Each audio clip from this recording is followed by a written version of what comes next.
Hi, it's just me for right now. All right.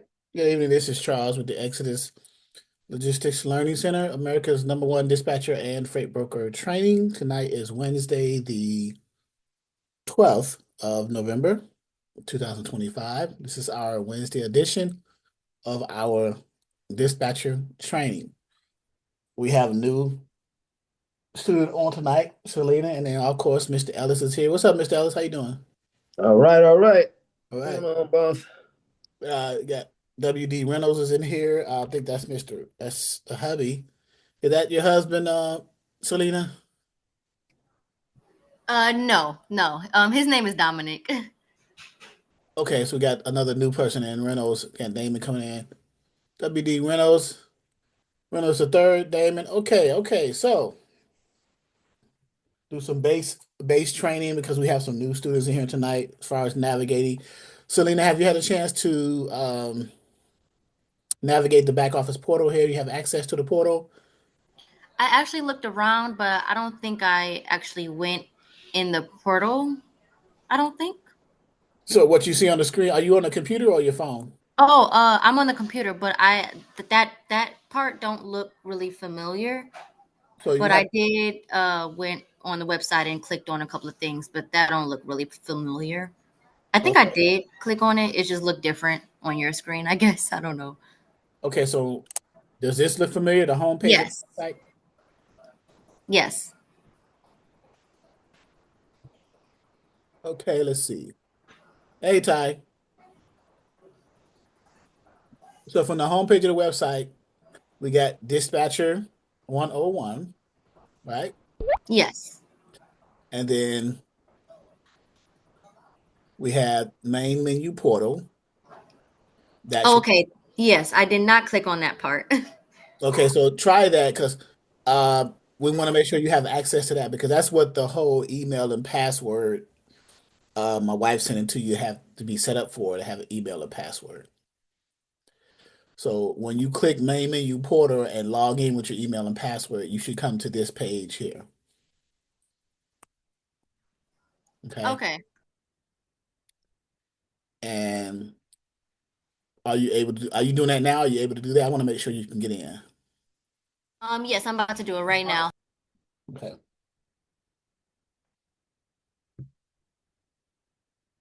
Okay. And What's because up? Hey, my husband just hopped on here too with me, so Turn we're right on. both looking.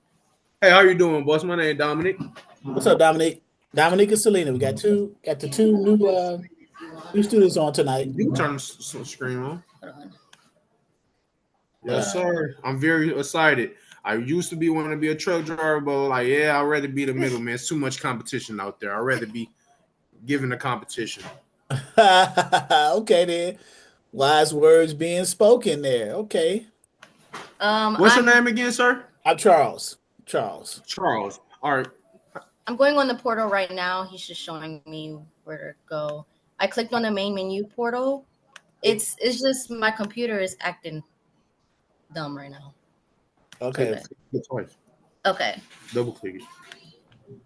I am on the portal now. So you're All right. on the page that Go out there. That's Hold what I on, let gotta go to me school. mute it for a minute. okay. You're on the page that we see on the screen, right? Okay. So from this page, is where I'll give a quick tour. Most of the people that are on here are kind of familiar with it already. But the first column right here, you see me moving my mouse? Okay. The first column, the start here column, uh, when you first enroll, we have orientation. Okay. Basically, watch an orientation video. Hey, this is Charles. Thank you for purchasing our course. Welcome, yada, yada, yada. And then here are some ebooks. We have three. You can download our three free ebooks, our glossary of basic terms, so that you can start to get some of the concept. Hey, Shiante's here. It's been a while, Shiante. How are you? Yeah, a lot of people coming on tonight. Okay, cool.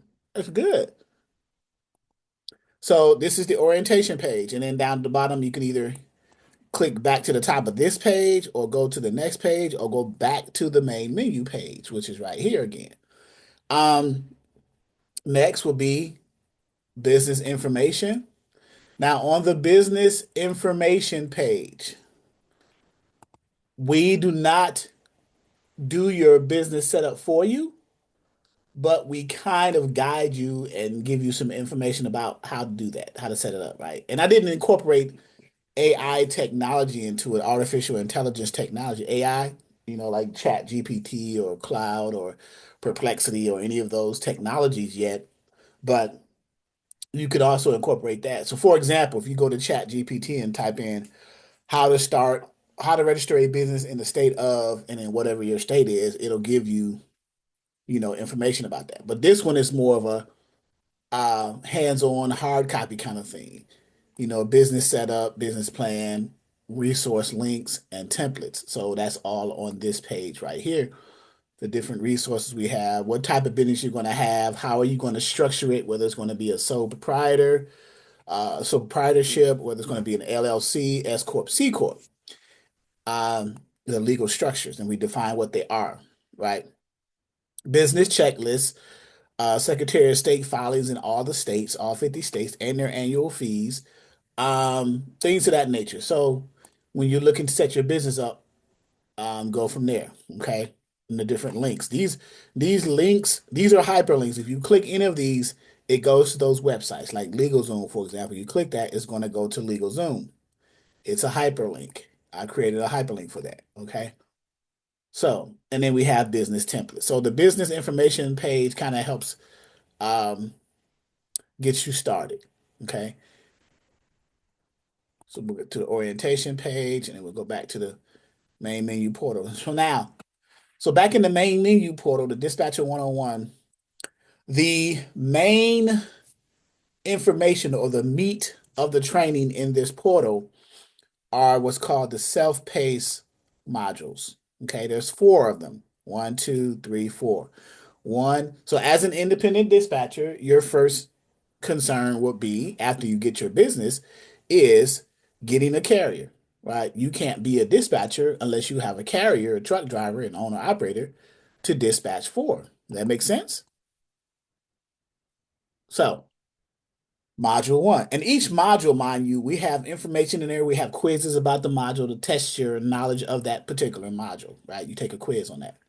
So module 1 is get carriers. Within module 1, getting the carriers, there are several things involved in that module.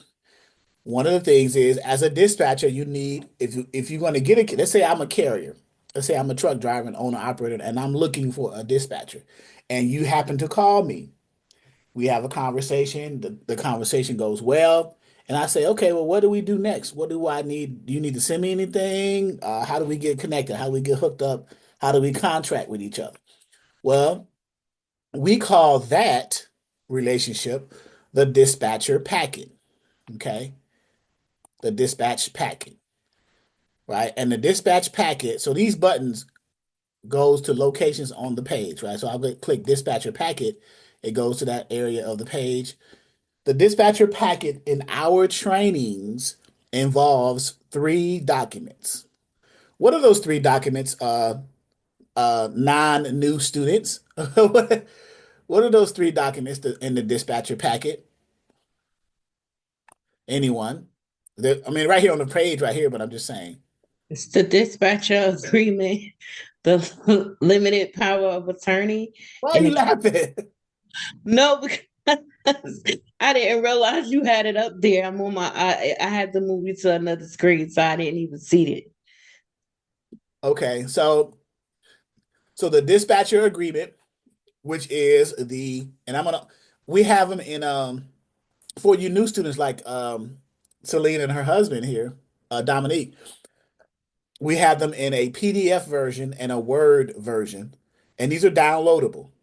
Mainly the reason why they're in the Word version is you download them in the Word version to your local computer, open them up. They're templates, right? So you can redesign them for your specific company. Put your data in there instead of ours.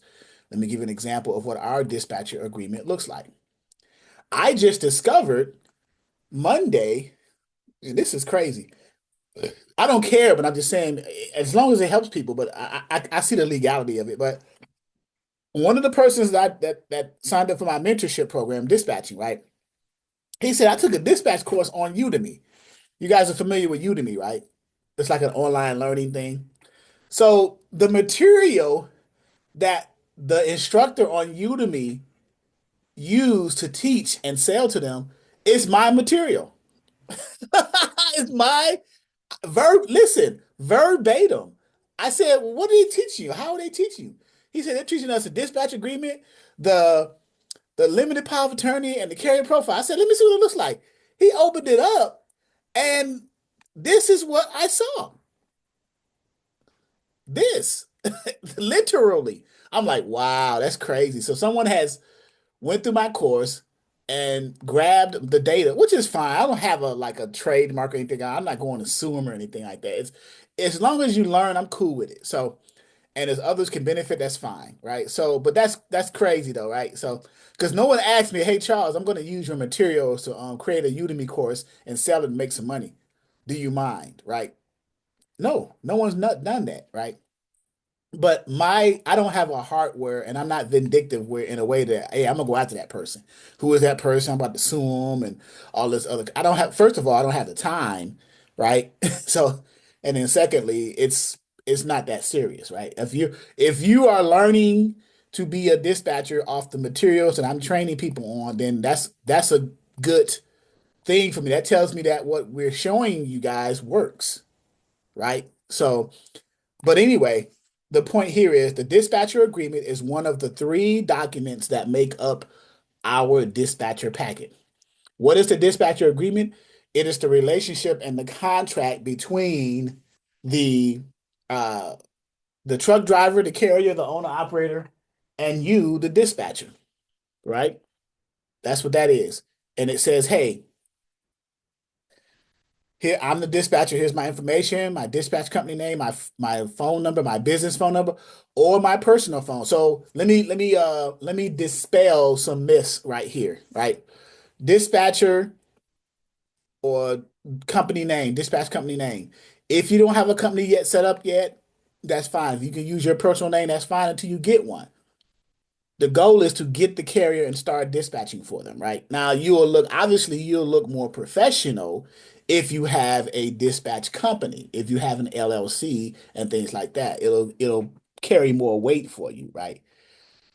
Same thing with the phone number. Instead of your personal phone, if you have a business line. Same thing with the email. If you have a personal email, I mean a business email as opposed to a personal email. And then if you don't have a website, do not let that stop you should you not be a dispatcher just because you don't have a website? Yes or no? Of course not. Right? Why would you not be a dispatch for a truck driver? The truck driver can care. Look, I'm a truck driver. I don't care if you have a website or not. Find me a load. I need to get home.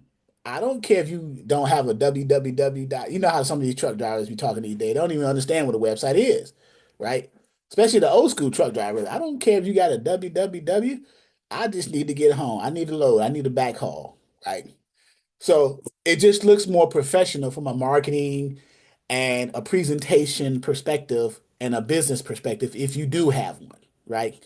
So eventually, of course, you will want to have it, but don't let that prevent you from starting to dispatch. That's the point. Okay. So, and you'll hear some instructors tell you, oh, don't start your business until you got everything in place. Oh, you look more professional. Are you serious? But anyway, um, so the body of this dispatcher agreement is right here, right? You're going to say you are the dispatcher, or this is what the carrier is going to fill out. They're going to put their information here and their truck and trailer number information, their MC number and DOT number, all the things that they need to put in there. Okay. Hey Jennifer, how are you? Good Wednesday to you too. Good evening.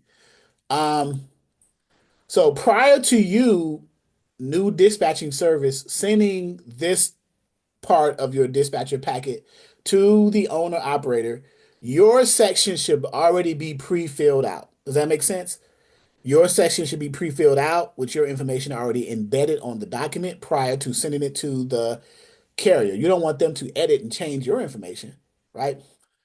So it's good to edit it in a Word document and then save it as a PDF and send it as a PDF to the carrier, either as an attached PDF to an email or through some kind of electronic signature software like DocuSign, Adobe Reader, whatever you are using. Okay. So, but to understand the verbiage right here, I'm the carrier. Hey, I'm ABC Trucking, truck number 1, trailer number 2, MC number. So for those of you who are new, well, Selena and Dominique, do you guys understand what an MC and a DOT number is and what it represents for the carrier? No, sir. No. Okay, good. Can one of the students explain to instead of me saying it, let one of the students reinforce the fact that they may understand what does an MC and DOT number mean for a carrier for the carrier's business. What is an MC number and what is a DOT number as it relates to the truck driver? Someone can chime in on that. Go ahead. Ty was going to do it. Go ahead, Ty. So, well, as of now, when you get into dispatching, so the MC numbers, they're no longer using them. But before, basically, how I look at the DOT is that the truck drivers have to submit an application. And upon submitting that application, they're given the DOT number. So then I believe they then have to submit like insurance and also I forgot what the form is. And it takes, I think, like 30 days, and then they'll be given an MC number or active authority. There you go. So Okay. that very good. So she mentioned a few things. Let me interpret that for her and for you guys. So the MC and DOT number represents the type of operating authority for the motor carrier. Okay. Since October 1st, I believe, November Excuse me, 1st. can you say that again? You said what? You said, can you say that one again? Okay, so the MC number is MC stands for motor carrier. Okay, motor carrier right here. MC number is the motor carrier number. Every owner, operator, or truck driver who is trying to move freight to make money for their business has to have an MC or a DOT number, Department of Transportation, or a motor carrier number, because that is the type of operating authority that gives them the legal right to pick up freight and transport it from a shipping facility to a receiving facility and get paid for that. That's how they get paid, because they have to have the operating authority to do so. Okay? So as a dispatcher, when you are contracting with those motor carriers you want to make sure that they have their operating authority, either the MC and DOT, both, or now just the DOT, because like Ty was saying, the MC numbers are beginning to become phased out in the process. I would say by the first of the year, maybe towards the second quarter of next year, April, May, and June ish, they're going to start to be phased out, and it's just going to be the DOT with a dash and a couple of more digits to verify the type of authority. Okay, but that's neither here nor there. The point here is your carrier, if you're going to be working with a carrier, a motor carrier, and owner operator, they need to show you that they have an operating authority. And the way to show you, the dispatcher, that a motor carrier has an operating authority is through having an MC and a DOT number. Okay. If you remember that, if you get a carrier that wants you to dispatch for them and you send them this document, the dispatcher agreement, and they cannot provide you an MC and DOT number, do not work with that carrier. Matter of fact, you're not going to be able to work with that carrier, because most new dispatchers are going to be finding and booking loads for that carrier with people called freight brokers on what's called load boards. And when you do that, the brokers are going to be asking you, the dispatcher, since you are representing that carrier, for the authority number that represents that carrier, the MC or DOT number. If you cannot provide one, then the broker is going to say, well, why should I give a load to you or sell this load to you and your carrier to possibly pick up and move to make money if your carrier does not have the authority to do so. Okay, that's the logic. So the carriers have to be authorized by the governing body that authorizes the carriers to have an authority is the DOT, Department of Transportation, but specifically the FMCSA. I repeat, FMCSA,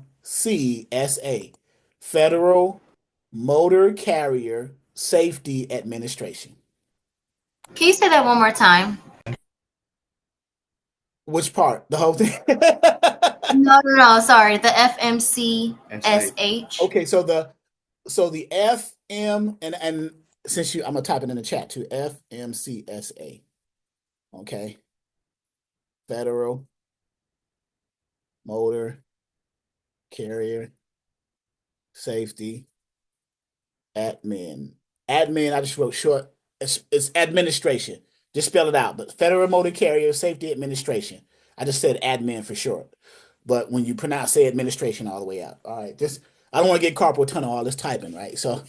Um, so the FMCSA is the governing body that gives the authority to the motor carriers. They are also the governing body that gives the authority to the freight brokers. So motor carriers have an operating authority to operate as motor carriers to move the freight. The freight brokers have a broker license or a broker authority to broker the freight or sell the freight to the motor carriers. And they are both governed by the FMCSA, right, Mr. Ellis? Mr. Ellis is both. Mr. Ellis, well, no, I'm sorry. Mr. Ellis is a freight broker who has a broker license through the FMCSA. He met all the requirements to become a broker. So, and he's on here tonight too in the dispatch course. He's in dispatching too now. Now with dispatchers, so let's clear the air with this too. Let's dispel this myth. Although the FMCSA and DOT governs giving authorities to the brokers and the motor carriers to have an authority, dispatchers are not required to have an authority according to the FMCSA and DOT. All you have to do is contract between you and that motor carrier. If you guys come together and have a legal document, a contract like this dispatcher agreement, you can legally represent that motor carrier because you guys have mutually agreed upon contractually to do so. Okay. So you are not bound by the DOT and FMCSA to have an authority. You may hear somebody say, well, dispatchers need an authority. No, you do not. So you basically cut out the middleman with through the contract, right? No. So dispatchers don't cut out the middleman. Not the middleman. It's like what I'm saying about the middleman is cut out going through the other routes. Which other route? So here's the hierarchy. Matter of fact, let me put my whiteboard on the screen and give you a visual of it. Yeah, please. So we can do that. Okay, so there should be a whiteboard that just appeared on the screen. Yes, sir. We see it. Okay, so here's the hierarchy. Let me change the color from red to black. And so we got DOT, FMCSA. Right? Those are the governing bodies. So I'll do my notes. They give the authority to, you have to have an operating authority, a freight broker. We just call them brokers, but the word is a freight because we're dealing with freight as in this, we're in the transportation and logistics industry. So freight broker or broker have to get an authority with the FMCSA and DOT. Theirs is called a license, okay, a broker license. That is their version of an authority, okay? The motor carriers or the owner operators, the truck drivers, the people who transport the freight, right? They have to get an authority also through FMCSA and DOT. Theirs is a certificate. That is their version of their authority. They have an authority certificate. The brokers have an authority license.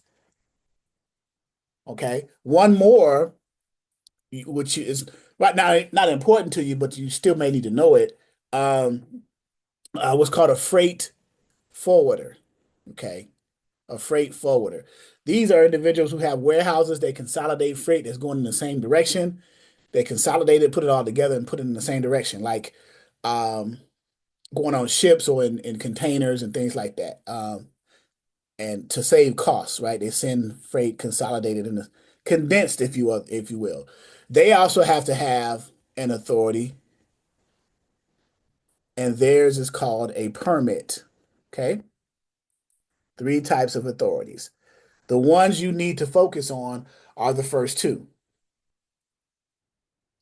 All right, this one and this one. And the one that you have the most um, interest in or most weight with or the closest relationship with is this one right here. Because this is the one, as a dispatcher, you are contracted with this motor carrier because you have a dispatcher agreement with them, which what I just showed you on the screen, whereby you say, hey, I'm going to provide a service for you for this fee, this rate. If you agree to this service, sign here. Let's go back to that dispatcher agreement so I can show you what I'm talking about. Okay. Can you see the dispatcher agreement on the screen? Okay. Um, so the MC number and DOT number, this is your dispatcher agreement that you create from our template, dispatcher agreement. This is my logo for my company. I'm just giving you an example of what one. If you have a logo for your business, by all means, put it there. It just makes you look more professional. Okay. You can call it dispatcher service agreement, dispatcher agreement, whatever you want to call it that you're comfortable with. You don't have to stick with this term. It's any term that's makes sense to you and your company, right? All this dispatcher information, you want to pre-fill that in and go from there. Um, right here, hereby grants authorization and permission to. Now, this right here is where the carrier, the truck driver, is filling this out because they're the one who has to fill it out if they want to get in contract with you. So they're filling it out, they're putting their name in. ABC Trucking, I have truck number. Let's say I'm the carrier, for example. ABC, I call myself ABC Trucking. Truck number 1, trailer number 0, MC number 12345, DOT number 9876, right? Any numbers, right? I hereby grant authorization to who? Okay, whoever you are, your dispatch company name, XYZ Logistics or XYZ Dispatch Service or whatever you call yourself, right? To act as my dispatcher or logistics manager, right? That's what you are. You are either the dispatcher or the logistics manager. Now, I put those two words there. You can use one or the other word or both. Most people use dispatcher, okay, because that's what you're literally doing. You're dispatching, right? Now, what do dispatchers do? Okay, for the sole purpose of, well, you primarily search for and book loads. That's your number one job as a dispatcher. You're going to, because you want to search for and find loads for that truck driver going into the direction they want to go in, paying them what they want to be paid, weighing how much they want to put on their trailer, how much weight, all these different parameters that they say they want in a load. And how would you know that? Well, one of the other three documents is the carrier profile. That is the specifications or the requirements that the carrier gives you. Hey, I want $3 a mile. I don't want to haul no more than 38,000 pounds. I want to go only to the Midwest and the Southeast. I have a dry van trailer, right? They give you very specific requirements, so you find very specific loads for them, right? So search for and booking loads. Process all broker paperwork. Well, there's only two types of broker paperwork. The first type is if your carrier's MC number, when you call that broker on a load from a load board, they are not an approved carrier for that brokerage. Well, the first broker paperwork is getting them set up, which is what? The broker carrier agreement. Okay. The second type of broker paperwork is once you do find a load with that broker and they are set up and they agree to take the load, then it's the rate confirmation, which is the final piece of paperwork you need to officially book the load because that's what you guys agree to be paid for moving that load. That's the rate or the load confirmation. Let me stop here to see if there's any questions.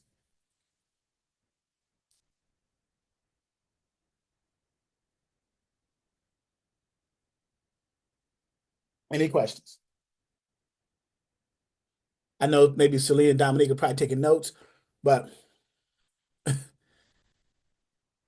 guys got any questions? No, sir. No, sir. My wife might because she's in and out with the children, but I'm here with you. A great teacher. You breaking down word by word, sentence by sentence. I truly understand. Before you I might don't understand like everything with the with certain words because I don't understand the meaning, but I understand the process of what you explaining. Okay. Go ahead, and then Celine. sorry, thank you. Before you end the Zoom, can you just re-show me, because I seen where you went in the portal, but I lost where you was clicking on. Yeah. And where do you go for the recordings as well? Okay, so the recordings will be right here. So under tools, do you see the screen I'm on right now? Yep. Tools, docs, resources. All the Okay. recordings will be under this one right here, training videos library, Okay. including this one. The recordings are grouped in months of the year, right? January through December. Okay. We're in November, so if you click November's, it'll scroll down to the month of November. You can go back up to the top. You say, "Man, let me catch a video in January." What did he say in January? You go down to January, and it's listed in order from the current year and that month, and in that month from left to right. So if you, Okay. Thank you. okay, Okay. and go back to the main menu. And I know you said something about the ebooks.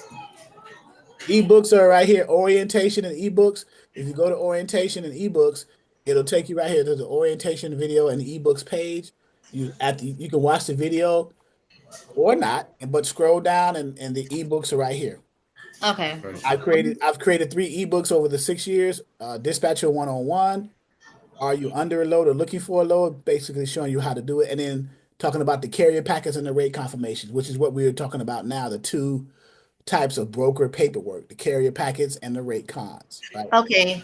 And we don't pay for those, or we got to pay for the ebooks? No. You click it and you download. This back office, everything back in the back office is included in what you just In the payment. wrote. Okay. Cool. Thank you. Yeah. Everything back here is yours. Running your establishment. Wonderful. Yeah, there's nothing else you have to purchase unless you, after 90 days, you want to continue with the month-to-month subscription to maintain access to everything that you have, right? But no, this is all this stuff, all the resources right here, like any templates you need to look at as a dispatching company is right here, forms and documents. You go to forms and How documents. much is your subscription a month if we do? Because we'll probably keep it. $39.99, $39.99 a month. Yeah. That ain't bad at all. That's Netflix. That's Netflix. Yep, you can cancel your Netflix and then continue with because Netflix is not getting you. Yeah, it's not. It's not a resource. I mean, it's not it's not a.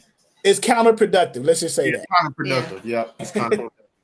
So under forms and documents, right here, all the templates, all the documents, the dispatch agreement, again in PDF and Word, carrier profile, PDF and Word, limited power of attorney. These are the 3 main documents that make up the dispatcher packet. If you continue to scroll down, here are the carrier's onboarding documents. Now, these are just for viewing purposes only. You can look at them.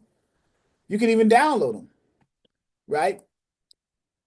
They're here because I just want you to know what they look like. So when you have a carrier send you copies of theirs, you'll be able to identify what they are, right? So for example, a carrier's MC authority, we were just talking about, remember I said it's certificate?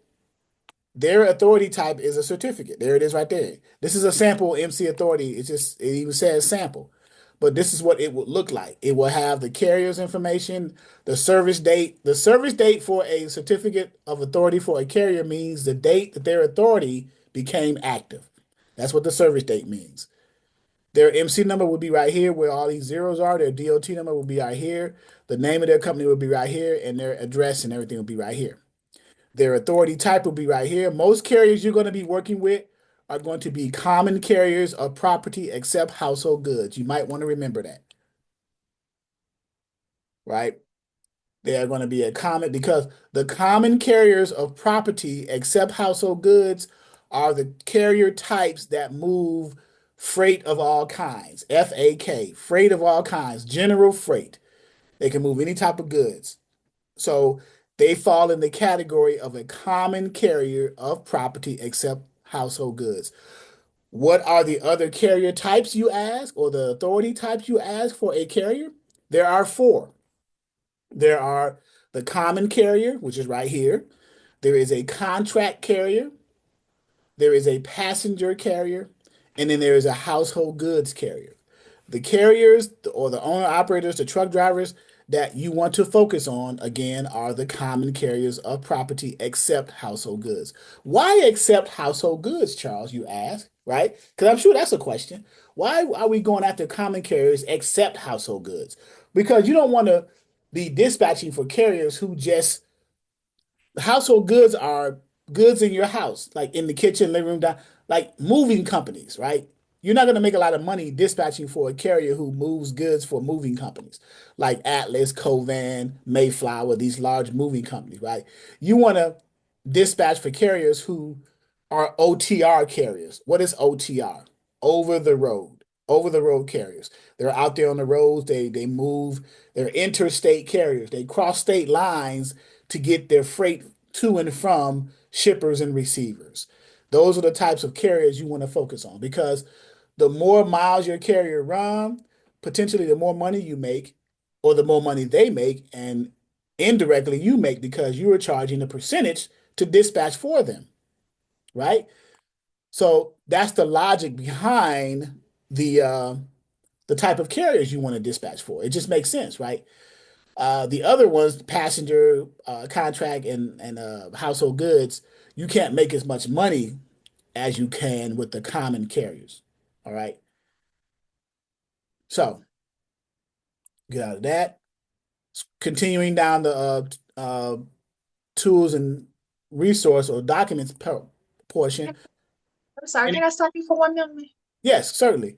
Okay, so with the passengers, if someone wanted to get into the other carrier that was into that, how do you book loads for them? You don't. You have to contract with specific companies. So passenger type carriers are like bus companies, like Chinese buses, be taking people to New York and all that stuff.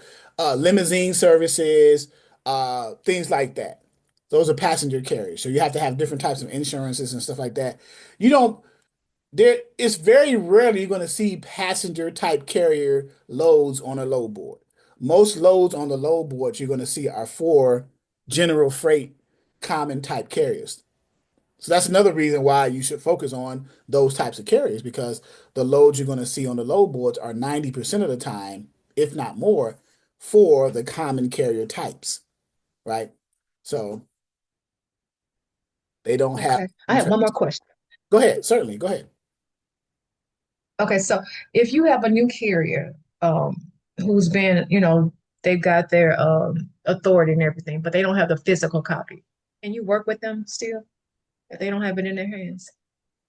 So the first question I would ask is why did the FMCSA not send it to them? Is it coming in the mail? Is it coming? Right, right. They like if they were in the transition of waiting on it to come in the mail, but So the only way I would consider that if I it's can not still look approved. their MC number up on the Safer website and it shows it as being active, even though they don't have a hard copy. So for example, I just mentioned something that some people may not know. So let me go to that website. So let's go back to the main page and under our tools and resources.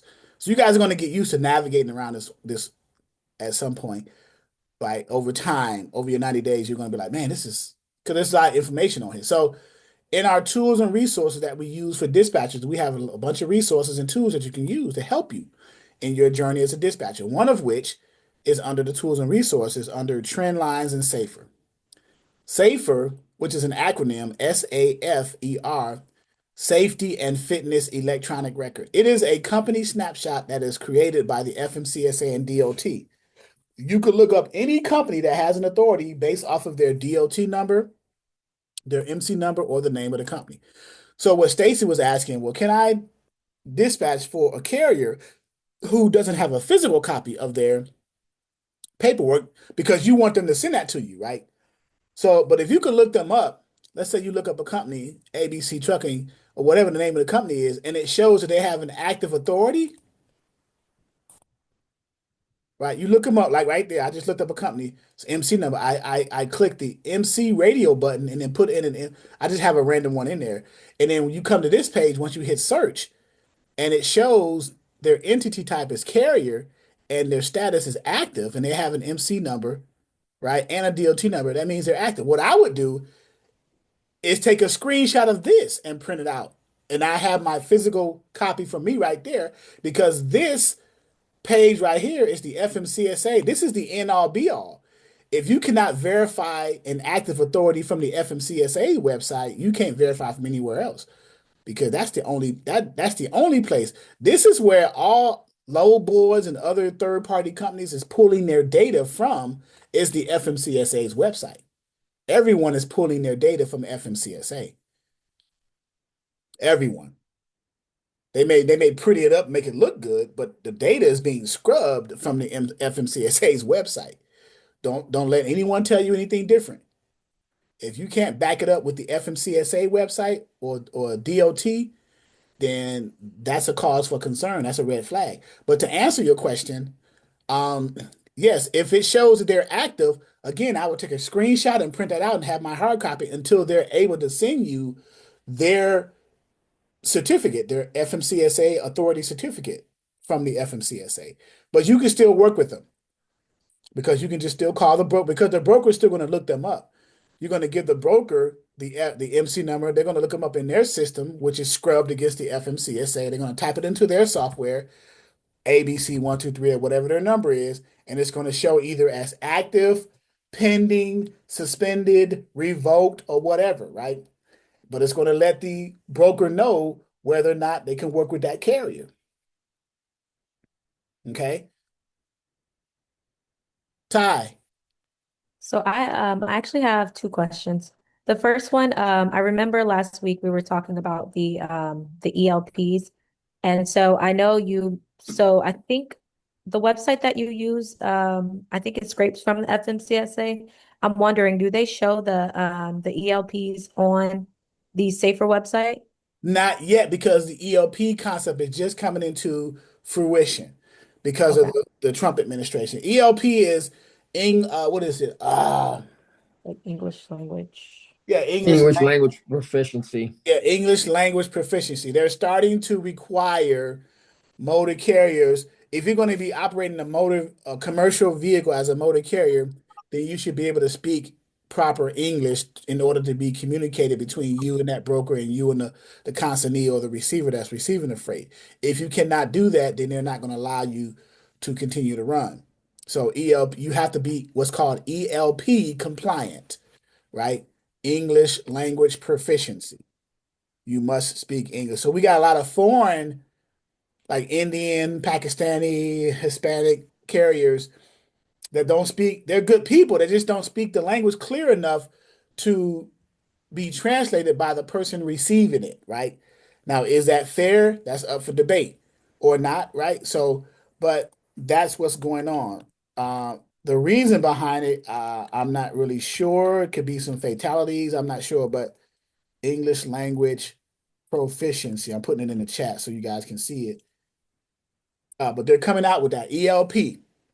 Now, at some point, they may even put it on the actual application to get an authority down the line. The FMCSA may even incorporate it. DOT may even incorporate it. Now, I don't want to speak it into existence, but if they're enacting it like they're doing that now, it just stands to reason, and it's a matter of time where they may even add it to the application process. Before you get your operating authority, test or verify whether or not you are ELP compliant and you can properly speak the English language. Oh, by the way, let me call you. Let me give you a 15-minute phone call to see if you can speak English clearly, right? Even though that's racist as hell, but but you never know the reason behind it, right? So now some cases it's probably needed because you ever been on the phone, you calling the customer service person and you can't understand a word they're saying, right? and how frustrating that is because you're trying to get your point across to get a problem solved. So that can be a scenario there, that part of the argument. And then the other part of the argument can be, well, it may not be fair because this might be a good person. They just don't speak English. They know how to talk English. They understand English. They just can't verbalize it effectively enough for you to understand, right? So it's a pendulum kind of it works, it goes both ways. But ELP and transportation is important. I'll say that because safety is a big concern. So the driver of the vehicle, the commercial driver, has to be able to communicate with all the parties, right? So it is dangerous for the roads, right? You gotta you gotta communicate with your dispatcher, you gotta communicate with the broker, and you gotta communicate with the receiver to complete that shipment because a shipment is being transported from shipper to receiver by an authorized motor carrier. So before you even become an authorized motor carrier, there may be a process to incorporate ELP compliance into the application.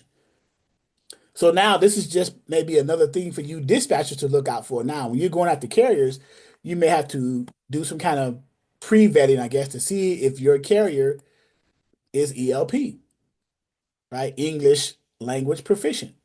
But how do you do that officially, though? You can't do it officially because FMCSA and DOT hasn't done it officially yet. They haven't come out with a concrete official process yet. They're doing it. They're in the process of doing it, but it hasn't become official yet.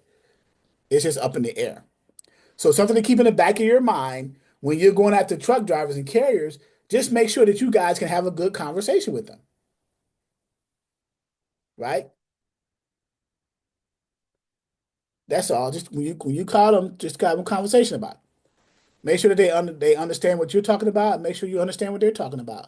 Before you decide to contract with a motor carrier, make sure that you understand them. Because even if you don't understand them, then you know the broker's not going to understand them. You know the receiver and the shipper's not going to understand them.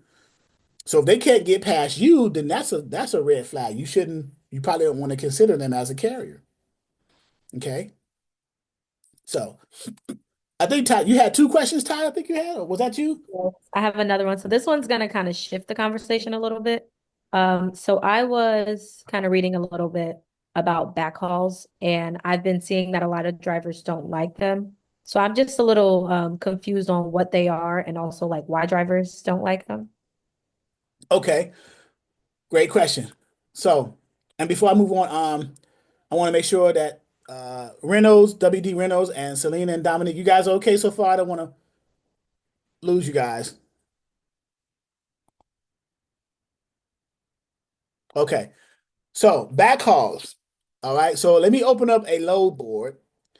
So for those of you who are new, when you are dispatching, this is one of the tools you're going to be one of the main tools you'll be using is software called a load board to look for loads for your carriers according to the carrier's profile. Remember those three documents that make up the dispatcher packet, the dispatcher agreement, the carrier profile, and the limited power of attorney. Well, the carrier profile says, hey, find me this type of load going to this area, paying this amount, weighing this amount, right? It's specific requirements, right? So when you look for a load, let me clear this. This is a load. I'm just navigating this right now. So let's do a new load search. So let's say I'm in Virginia. I'm in Norfolk, Virginia. So let's go to Norfolk, Virginia. And I should have discussed equipment types, but I'll circle back later on. And we'll go over it in time for the new students to catch on to. Um, the three major equipment types that we focus on as new dispatchers are the drive-ins, the flatbeds, and the reefers, the refrigerated trailers. Okay. I'm in Norfolk, Virginia. So when you dispatch a load for your carrier, the pickup location is always where the shipper is going to be, where the load is being shipped out of, where your carrier is going to be dispatched by you and the broker to go to that location to pick that load up. That is the shipping location, the shipper. Or another name for them is it's the origin location, it's the pickup location, it's the consignor, right? So it's the starting point. And then the radius is how far from this area that your carrier may be, and they're willing to drive from their current location or their 20 to that pickup location. The standard today is 100 miles. So they're willing to drive empty from their current location up to 100 miles to the pickup location. That's called the deadhead. Deadhead, empty miles, right? And then let's say I pick up a load and I want to go to Atlanta, okay? At Atlanta, Georgia, okay? And within 100 miles of Atlanta, or 50 miles of Atlanta, keep it short, for a reefer or a equipment type or van. I'll take out the reefer, okay? And some other specifics. The length is a 53-foot trailer, so I'll put any. The weight, I don't want to put no more than, let's say, 40,000 pounds in the trailer, okay? And then I'll hit search. So here is the result set of that search that I did, of the information I put in those filters, and I hit search. This is the result set on the load boards of loads that I found, right? So posted means that how long has the load been posted by a broker on this load board? This first one has been 8+ hours all day. It could have been 2 days, 3 days, but it's been more than 8 hours. That's kind of a stale load. Sometimes brokers refresh the load to give the appearance that it's fresh, but it could have been sitting there for weeks. Okay, so be mindful of that. Renewed pickup date. When do they want the load picked up? Well, this one is the 14th, which is 2 days from now, which is Friday. Picking up location, Norfolk, Virginia. Drop off or delivery location at the receiver or the consignee. The shipper is the consignor, the receiver is the consignee. Shipper, receiver, pickup destination, consignor, consignee. You're going to see those terms used loosely and interchangeably. So understand, and we'll talk about them all the time. So you'll get it because we're going to talk about it all the time. Okay. It's going to drop off in Georgia, Tallapoosa, Georgia. Hopefully I pronounced that correctly. Georgia, right? Which is 52 miles from Atlanta.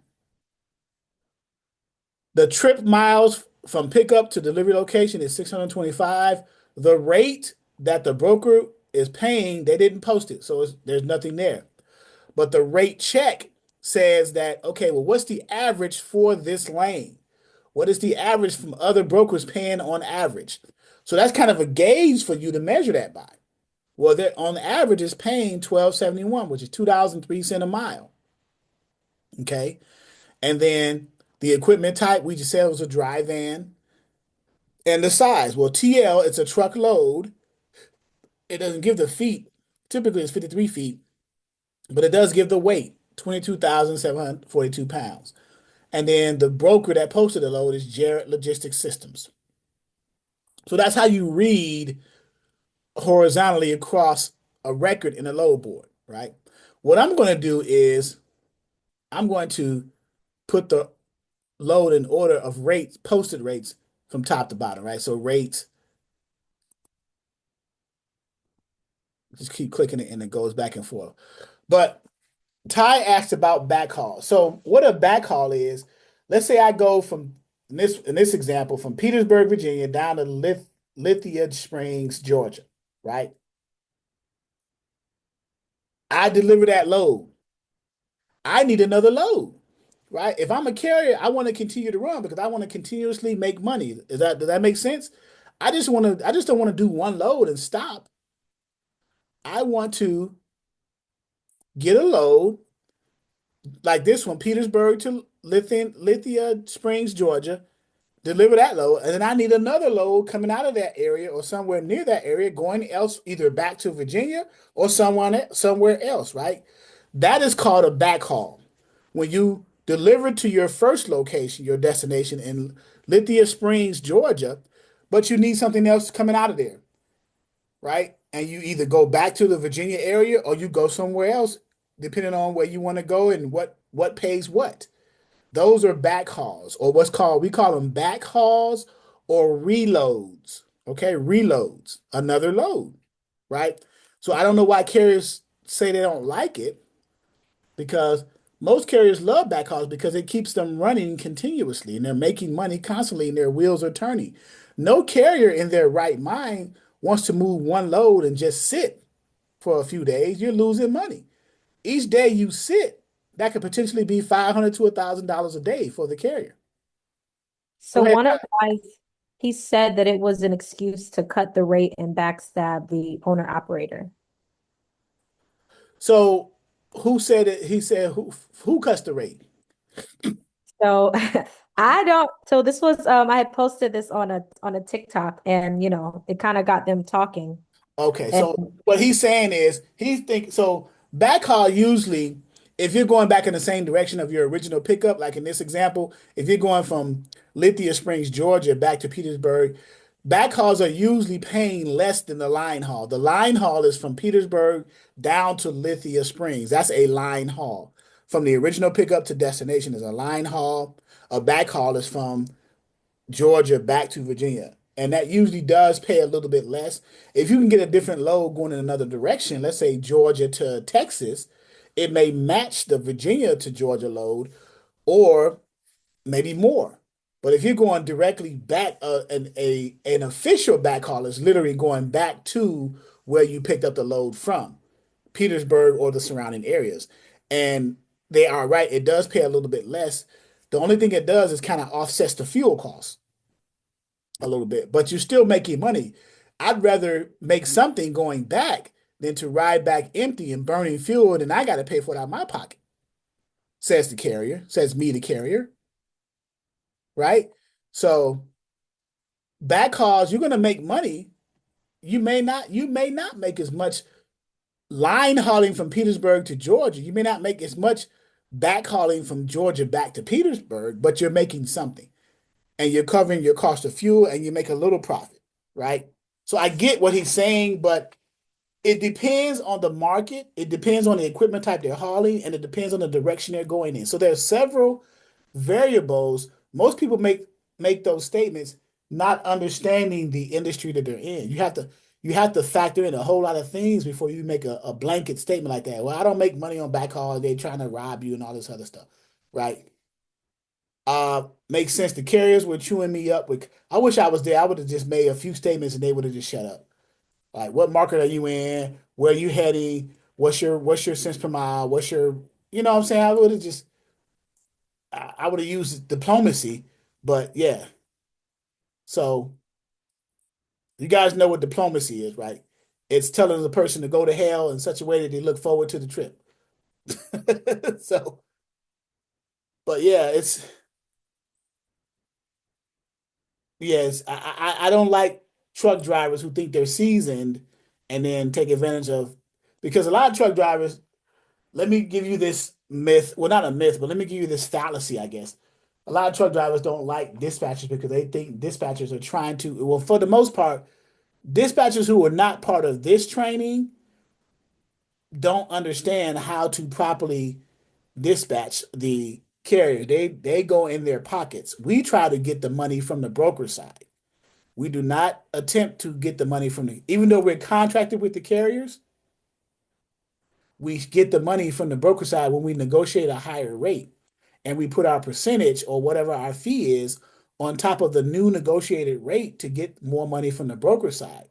We still invoice the carrier for our pay because we are contracted with the carrier to do so. We're not contracted with the broker, so we can no way legally invoice the broker. We can't do that. So we get the money through negotiation to the carrier and then invoice the carrier our cut, and then they keep the change. For example, if you found a $3,000 load for your carrier, right, going from A to B, wherever to wherever, and you charge 10% for your dispatch fee, okay? How much are you looking to make off of that load? If your carrier accepted it and you booked it, how much are you looking to make?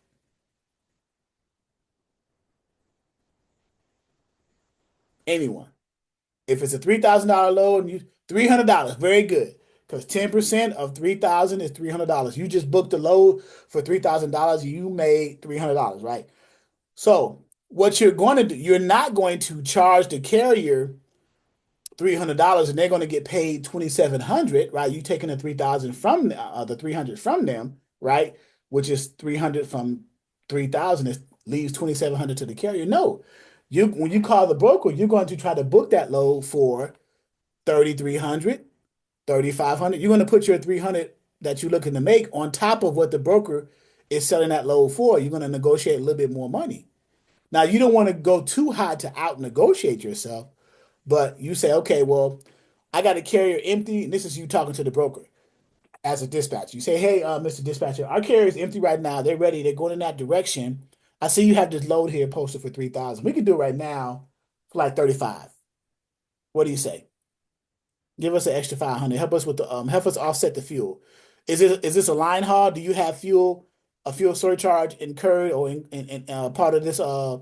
Is this an all-in rate? Is there a fuel surcharge, or are you helping us with the fuel price? No, this is strict. This is the broker says no. This is a straight line haul. There is no fuel surcharge involved. A fuel surcharge is where the broker adds money to help mitigate fuel costs for the carrier. In this example, he or she didn't do that. So you say, okay, well, we'll do it for 35, even though they posted for 300. They're gonna give you some pushback. Oh man, I don't think we got enough money to do it for 35. Can you do 33? Well, you can, because that's right at the cusp of what you were looking for anyway. It's your 300 plus the same 3,000 your carrier would have gotten, right? So now you get a rate confirmation or a load confirmation for 3,300, and when that carrier delivers, you still bill them for 300 and they keep their 3,000. So they don't lose any money. Now, if you get it for 3,500, you still bill them for 300. You don't renegotiate for 350. You negotiate it for, and you bill them for 300.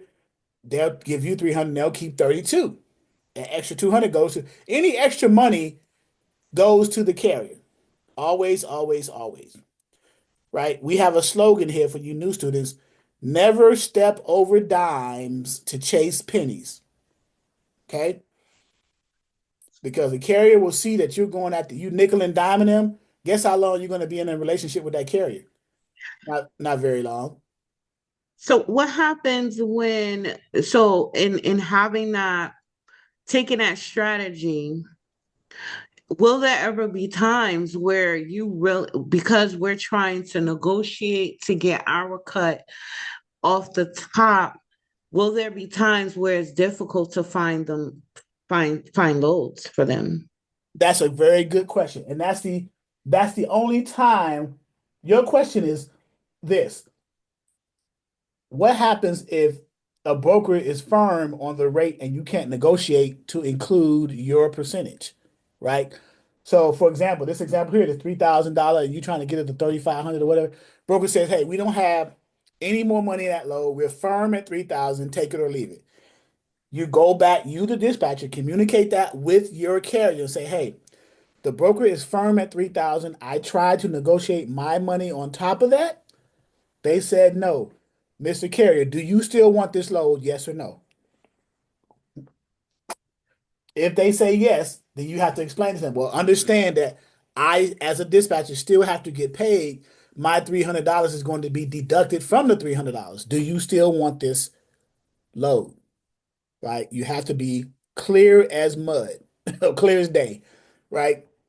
Because this is the only case scenario where the carrier may potentially lose that $300 if they say, well, I want this load because it's going into a direction I need to get to better paying loads. That could be the reason why they want the load, right? It may not be because it's just money. They say, well, it's taking me to an area where my family's at, and I know I can make more money later on. So just go ahead and book the load anyway. I'll go ahead and take this L. I'll give you your $300 and I'll take the 27. But as long as you, the dispatcher, do your job of communicating to the carrier that the broker was firm on the rate and whether or not the carrier still wants that load. What you, the dispatcher, should never do is book a load without your carrier knowing the load. That is the worst thing a dispatcher can ever do. That is the biggest no-no in the industry. So communication is key. Let the carrier know, and then let the carrier decide if they want to continue it. Carrier may say, nah, if they're firm on 3,000, now let's just try to find another load. Right. And you say, okay, well, we'll keep moving on. We'll look for another load. Or they'll say, yeah, I need this load because again, it's going in the direction I need to get to, close to family, or get to another higher paying region of the country. I'll go ahead and I'll eat this one with you because you've been working with me anyway, Mr. Dispatcher or Miss Dispatcher. Let's just move to another area of the country where I know for my equipment type, I can make more money in that area. But we got to get there. So let's go ahead and take this load and I'll go ahead and take that loss. You have carriers who are actually, dare I say, reasonable about that, right? But yeah, that is a scenario as well, Desiree. Okay. But the point is with the dispatcher is you got to make sure you communicate that. If you're talking to a broker and they say that they're firm and they can't move, they can't budge on the rate, then share that with the carrier and see what decision that the carrier makes. Never move on a load without your carrier knowing about it. That's the worst thing you can do as a dispatcher. Okay? The worst. So, let me pause here for any questions. Any further questions? Selena and Dominique, you guys good? Sir, yes, sir, I yes, have a sir. question. He was right here. I'm just listening. Selena just doing the dishes. Okay. And then I think Stacy, somebody said they had a question? Yes. Yes, go ahead. Okay, so I have a question.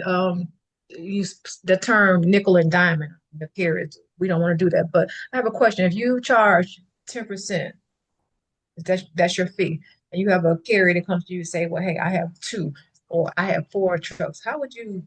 What Then you charge per truck. percentage? What would you do for that? You charge the percentage per truck. If you charge 10%, that's your fee, right? But if you could have come across a fleet owner who has two, maybe four trucks, what would you propose to that carrier? You charge the percentage per truck. So if you have a fleet of 10 trucks, whichever trucks you book the loads for, you charge the percentage for that truck. If you book it for six for that week, 6 trucks for the week, it'll be 10% for each of those trucks. Okay, so you say to hold firm with 10% per truck, no matter how many trucks they have. No. You per truck. So if you got a fleet, Correct. so if I'm ABC Trucking and I got a fleet of 6 trucks, and I say, okay, I get in a dispatcher agreement with you, and the agreement says now you would need to restructure. If I were you, I would restructure my dispatcher agreement as such, where the verbiage will say you have X amount of trucks, we're going to charge this percentage per truck because you have a fleet of trucks, X amount of trucks in your fleet. So for each truck that we dispatch in your fleet, we're going to charge 10% per the truck, not 10% to the company. 10%. So you wouldn't come down on it. Say Okay, again? so you wouldn't come down on it because they have more than one truck. No, you're going to make more money. Right. Okay. Yeah, you're going to make more money because you're charging per truck, right? Whether they have one truck or a fleet of truck, you're going to every time you dispatch, you get a percentage. Whether it's for one truck, one owner operator, or for an owner operator with a fleet of trucks. So if they have 6 trucks, you're going to get 10% for the 6 trucks. 10% here, 10% here, 10% here, up to 6. Or if they have one truck, you get 10% for the one truck. So whether it's 1 or 6, your percentage is the same percentage. Okay? Okay. Thank you. All right. Now you have some dispatchers, that's what I recommend. Now you have some dispatchers who may do this. They may say, well, we'll give you a package deal. We'll charge you either a flat fee for the week. If you got a fleet of 6 trucks, we dispatch 3 or 4 of those trucks. We'll charge you $500 to $700 for the week, irregardless of how many loads we book for those 3 to 5 trucks. You pay us X amount of dollars per week. Now you compare that to charging them a percentage per each truck for the week and see which one is greater. And then I would say go with that option. But how would you know that until you get the fleet and experiment with both ways to kind of test or gauge that process, right? So what fleet owner is going to have the time to even entertain that with you, right? So you would have to, decide which one is more feasible for your company, right? That's a wonderful problem to have, right? Deciding whether I'm going to charge a percentage per each truck in the fleet or a package deal for the fleet. Either way, I'm making money, right? So, but that's a wonderful problem to have if you think about it, right? All right. Any other questions?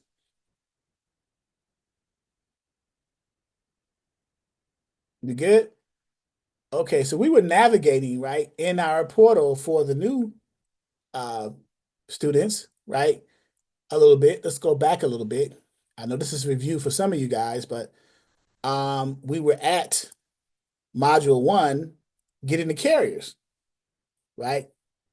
We were dealing with the dispatcher packet, which is the dispatcher agreement, the carrier profile. We looked at the dispatcher agreement. Let me log out of 123 load board. The carrier profile we didn't look at, which is right here. Again, the carrier profile is the carrier or the truck driver's requirements of you, the dispatcher, when you're finding loads for them. You know, hey, this is my equipment type. This is the type of truck and trailer I have. These are the brokers I've worked with. And then this is the area or the specifications of what I want you to dispatch for me. A certain cents per mile I want for my equipment type, maximum number of pickups, maximum number of delivery. I don't want to touch the freight. I don't want to go in the mountains, no tows. My weight limit is this. What's my home time? Anything. And you can tweak this. I was looking for the word. You can tweak this to your liking, right? For your business. You may not need endorsements, or you may not need any type of clearance like a TWIC card or DBID, Rapid Gate, STA. Those are like military stuff and ports. Like a TWIC card is a transportation worker identification credential that gets you on the ports. A DBID is the database ID for the military. So it's a Rapid Gate and gets you in there for that day. STA, security threat assessment. That gets you on the airport and the tarmac so you can go get air cargo.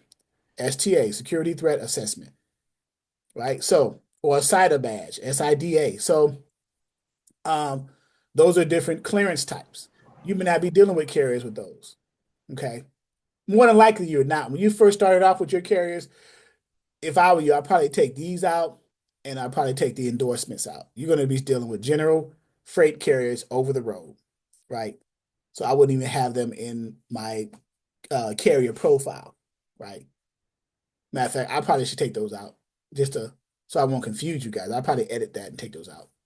And then what areas or zones of the country the carrier will show you, because remember, prior to meeting you, they were driving. They're driving all over the country, so they know the terrain.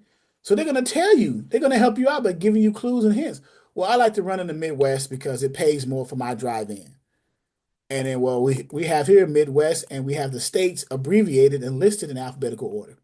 These are all coincidentally, the Midwest is the #1 zone or area of the country to run the 3 major equipment types in: the dry vans, the flatbeds, and the reefers. Right? I see Mr. Ellis looking at the map. You looking at the Midwest?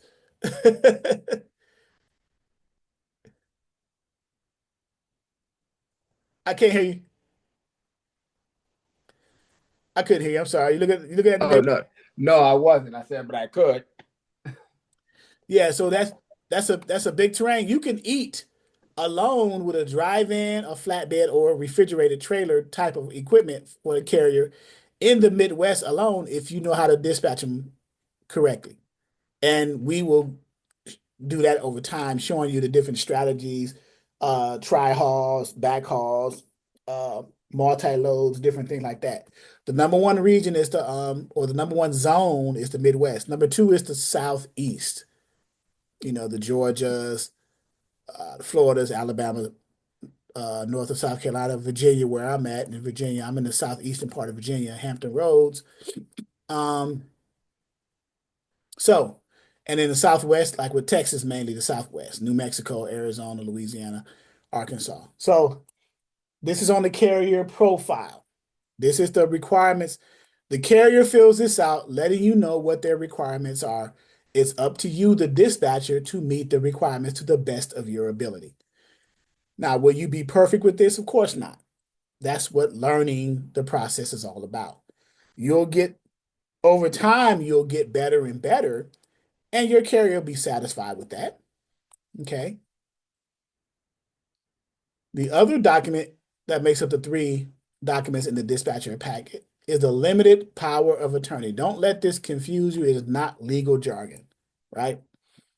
All the limited power, let me break it down. All the limited power of attorney is the carrier's way, because the carrier is filling this out and returning it to you. This is the only document of the 3 that needs to be notarized to make it official. And the carrier is responsible for doing that too. They're the ones responsible for getting it notarized.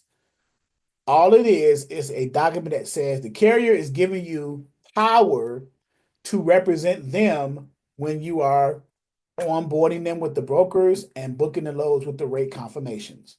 In other words, what does that mean? When you are signing and printing their names on those documents. Desiree. Is it a way for them to like is it anything such thing called as like online notaries? Yes, my brother-in-law is an online, he can notarize. Let's go to the home page. Let's go to services, affiliates and partners, and electronic notary. Okay. This is my brother-in-law, Okay. Everett Jones, and Chesapeake VA Mobile. Okay. Services, Everett Jones. Email is preferred to contact him. I'm gonna put it in the chat. What he'll do is he'll ask you a series of questions, and then it'll go from there. He'll upload the document, and so it's probably the carrier's responsibility to get in contact with Everett, not you, the dispatcher, because it's the carrier. Yeah. It's the carrier that he needs the permission to proceed in order to uh, legally notarize the document. Okay. Now you can connect your carrier with a mobile notary and then go from there. Because people have used Everett services, I've heard. So yeah. Yeah, there is a mobile notary service. So yeah, there's a bunch of them out here. I just so happen to use my brother-in-law because that's my brother-in-law. So I want to make sure see if he can get some business there. Chasa. Hey, Chasa. Hello, good evening, Charles. Good evening, everyone. I have a question. I wanted to get your opinion on this. So there's a dispatcher that was trying to onboard a carrier, and the carrier requested that the dispatcher sends them their articles of incorporation. Okay. And the dispatcher asked me, is that something that she should be alarmed about? And I told her my honest opinion. I've never had a carrier ask me for my articles of incorporation, and that if she felt uncomfortable, then she just needs to move on because there's so many more carriers out there. But I wanted to get your opinion on whether or not we should move with caution if a carrier is asking us to present our articles of incorporation to them. Well, it's a choice, but moving with caution implies that you may not have it. So if a carrier asks me for my article, since I have a business, I do have an articles of incorporations or articles of corporation, depending on the state. I wouldn't have a problem sending it to them because I have a legitimate business. Now, some dispatchers may not feel comfortable because they may think that they're going to try to do something with the articles. That carrier just wants to verify that you are a legitimate company and your articles of incorporation or your articles of corporation, depending on how you structured your company, verifies that. For just like we ask the carriers for their MC and W-9 or certificate of insurance, do they feel comfortable sending that to us? Right. So let's flip the script a little bit, right? So if I was a carrier and I say, well, before I work with you, I want to make sure that you are, because there's a lot of scams going on out here. That could be the logic behind the carrier maybe asking that person. They want to verify that they are who they say they are. So just like we want to verify that the carriers are carriers with the MC, certificate of insurance, and W-9, they want to verify that you are a dispatch company with your articles of incorporation or articles of corporation, depending on the state and the business structure of your company again. So don't interpret it as a cause of alarm. Now, if you're uncomfortable sending that to them because you think they're going to do some malicious stuff with it, then by all means, don't do it. But I can't possibly see them doing anything malicious with the articles of incorporations. It's already filed and it's in your or whoever's name, right? The same reason why the carriers are comfortable sending you copies of their MC and DOT, because we could easily go in there and doctor the information, correct? Right? We got a copy of their MC from the FMCSA, their certificate of insurance, and their W-9. Who knows what we can do with their stuff? So Okay. it's just how it's interpreted, right? Now, I, I don't know what her intuition is telling her. Her spider senses is saying don't do. Now, go with your intuition, obviously, right? Because that usually doesn't prove you wrong, especially for women. Men have intuition too. We just don't recognize it as much as women do. But so yeah, just tell her to go with her intuition. But I don't see anything malicious unless she felt in the conversation with that carrier that she wasn't comfortable with that, okay. right? I was just caught off guard. I was like, what? I mean, I can see them asking for a W-9, just like they have to provide a W-9 to us. But I never heard anybody request that. But if you're saying that it's okay because everything is on the up and up, I'm sure, with this dispatcher, then I guess there is no reason to be alarmed. Thank you Right. for that. Right, unless she felt something in the conversation from the carrier that gave her that feeling, right? Because you don't have to do it, right? It's totally her choice, right? So, but yeah, just like carriers don't have to send you their, I mean, unless they want to be dispatched, they don't have to send you their MC authority, their certificate of insurance, and then W-9. Now she could easily say, "Hey, Mr. Carey, I don't feel comfortable sending you my articles of incorporation. I will send you my W-9. You can see my EIN number, look that up, and verify that I'm a legitimate company with the IRS. You know, because you can go to the site and look up EINs and verify businesses all day. So yeah, Jennifer, right? It's public record. Exactly, it is. Once any created business is public record for tax purposes. Yes, it's public record. So yeah. But again, the conversation is probably because she either probably heard this for the first time ever from a carrier asking a dispatcher to verify that they are a dispatcher, that she probably felt a little uncomfortable with that. Uh, there's nothing wrong with a carrier asking for a dispatcher to verify that they are who they say they are, just like it's nothing wrong for a dispatcher to ask the carrier to verify that they are a carrier, right? Because we vet the carriers before we work with them, correct?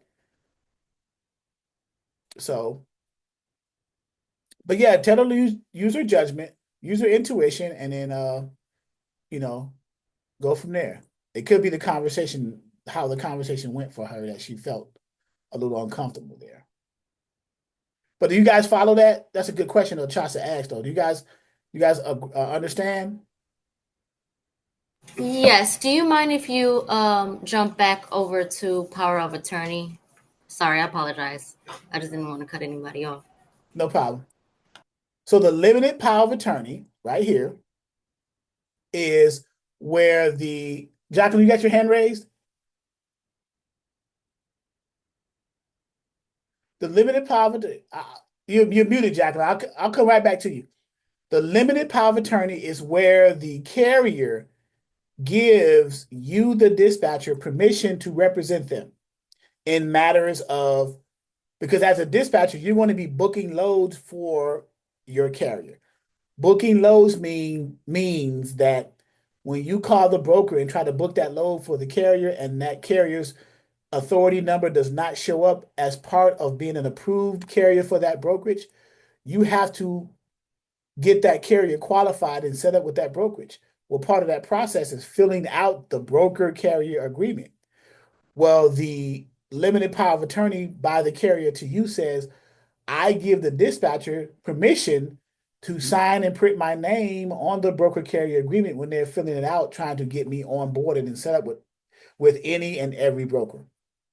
That's number one. Number two, I give the carrier permission to fill out and complete the any and all rate confirmations officially booking the loads right here in green, number 1 and number 2. Those are the 2 instances where the limited power of attorney applies, because those are the only 2 instances where a dispatcher represents the carrier, is when they're trying to get them set up and onboarded with brokers, and when they're trying to get loads booked for those carriers with those brokers. Okay? You follow that, Selena? Sorry, I just wanted to understand. The carrier is the company, right? The carrier is the truck driver, the owner, operator, the person that you're going to be dispatching for. Okay, thank you. Okay. And you said for the power of attorney is basically when the carrier gives me permission to, what did you say? To fill out the documents that you need to fill out to officially find and book loads for that carrier and get them set up with any and all brokers that they need to get set up with for those loads. Okay, thank you. Okay. All right.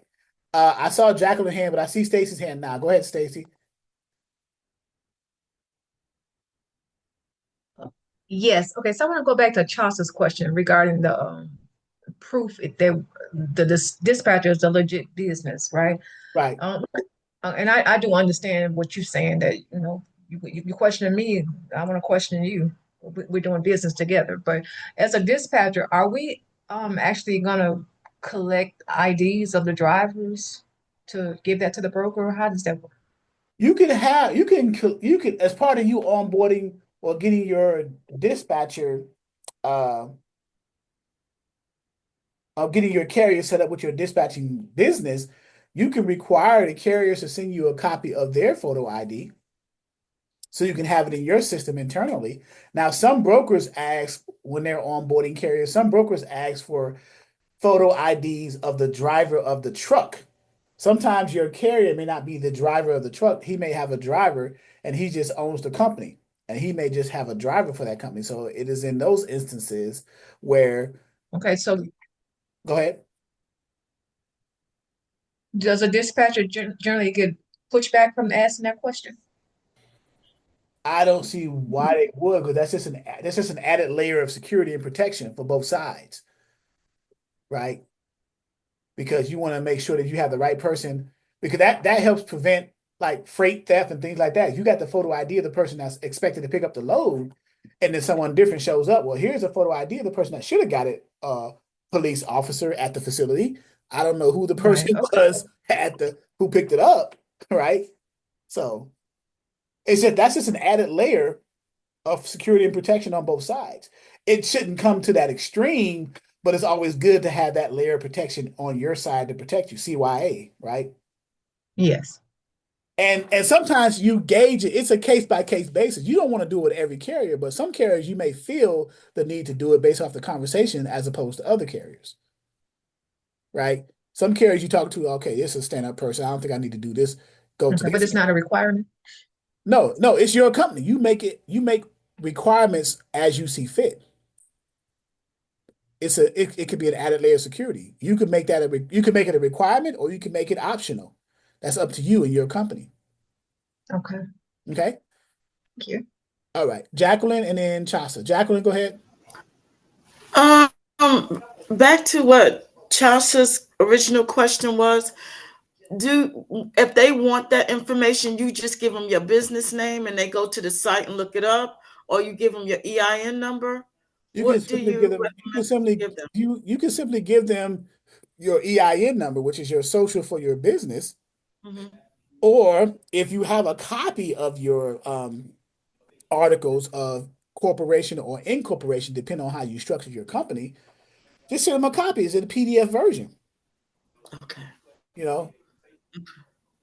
Go ahead. Okay, Chaucer. I wanted to piggyback off of what I believe Stacy was saying when it comes to requesting things from the from the carrier. So what's been happening is a lot of brokers are requesting the VIN number, the last 4 digits of the VIN. Sometimes they want the carrier to take a picture of the VIN number on the door Sometimes they ask for a driver's license, front and back, License plates. and license plates, and You a know why? picture You of know the why that truck. is, though. You know why that is. It's so there's been a influx of theft, freight theft going on, right? So to verify, among other things, but there's been an influx of that going on. So if you could provide all the details of the driver that's supposed to pick that load up, and then not only have it in your possession, but send it to the shipper in an email, when that driver gets there and it's not the person that they have on file, then that shipper should not give that load to that driver other than the person that they have that they can verify who it is. That will curb a lot of theft, right? So, among other things. But yes, they ask for those things now. Picture ID, VIN numbers, a lot of things. Right. I mean, it's sad that it has in transportation that it has come to this point, but it's very necessary because it's come to this point, right? So, but Chasa makes a good point. Yeah, so now when I sign on a carrier, I don't ask them for their driver's license, but I do ask them for their cab card. And they don't have a problem giving you the carriers don't have a problem with giving us dispatchers anything that we request because they know that we're asking on their behalf, Correct. and they know that the broker 9 times out of 10 is going to ask. I have been on phone calls with brokers trying to book loads, and because I can't give them the last 4 digits of the VIN number fast enough, they they won't book me. They won't let me take that load. So Exactly. now it's a requirement that I have to have the cab card so I can see the VIN number and get it quick. Right. So explain to those who we have several new students here. What is a cab car and what is its purpose?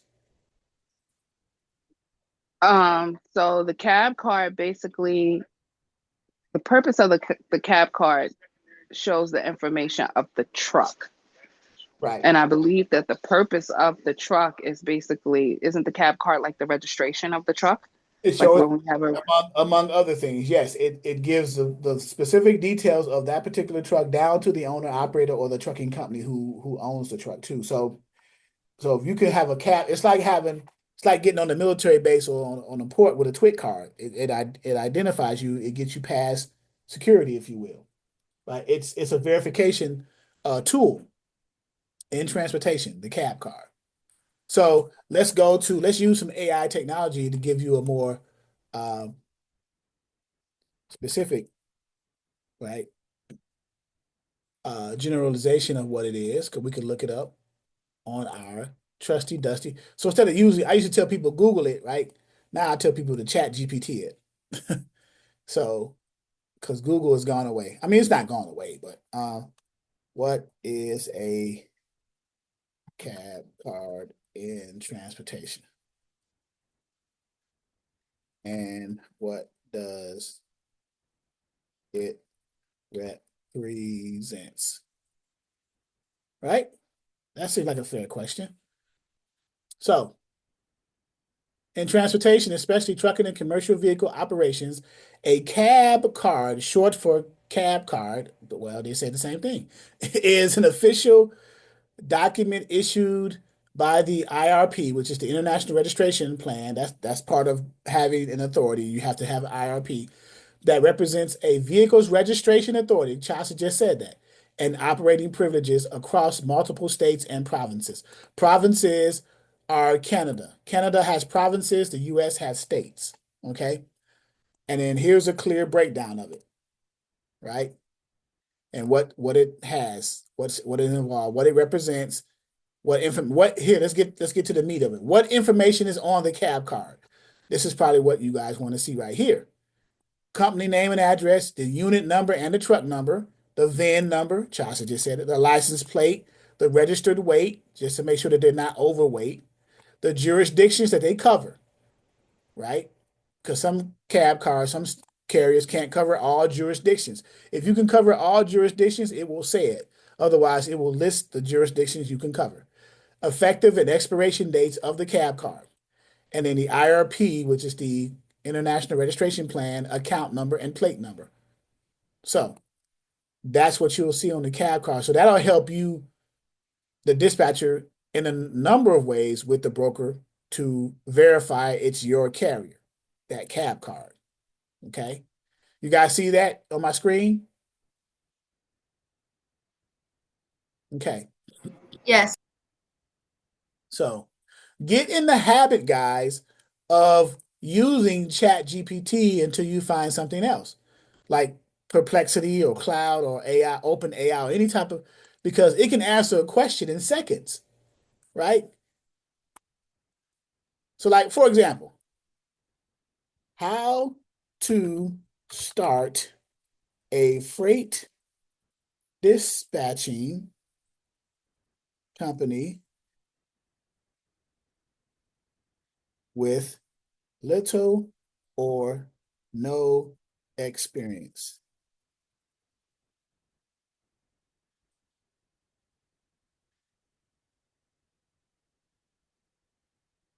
There you go.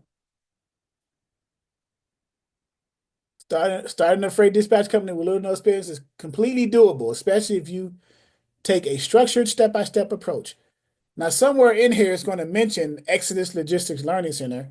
I don't want to show that to toot my own horn, but I'm just saying, I don't know how I got into ChatGPT because I didn't do anything to get into ChatGPT, but depending on how you list it, it'll show ELLC, and I'm gonna not scroll down to the area, but well, I may give you a tease, but anyway, but you can look up the different information about dispatching services, right? And it gives you a breakdown. Build relationships with carriers, decide on pricing. It gives you step by step. Step 4, set up your tools and systems. We have a back office. Form your business. Step 3, step 2, learn the basics. That's probably where the training comes in at, right? Number 1, understand what a dispatcher does. Well, that's important, right? Understand what that is step 1. You should understand what a dispatcher does, right? A freight dispatcher works with owner operators or small trucking companies to find loads, often using load boards. We just had a load board up. Negotiate rates with the brokers or shippers. We're going to start with brokers first before we introduce you to booking loads with shippers, right? Because we want you to get acclimated with the most common way to book loads is with brokers. So that's why we introduce you to brokers first, okay? Handle paperwork. That's the rate cons we just talked about. The BOLs, which is the bill of ladings, that's when your carrier goes to a shipper, gets the load, and gets the initial paperwork called the BOL, the bill of lading. It is a standard BOL. There are different types of BOLs. I'll be here all night trying to explain what they are, okay? And then the invoices.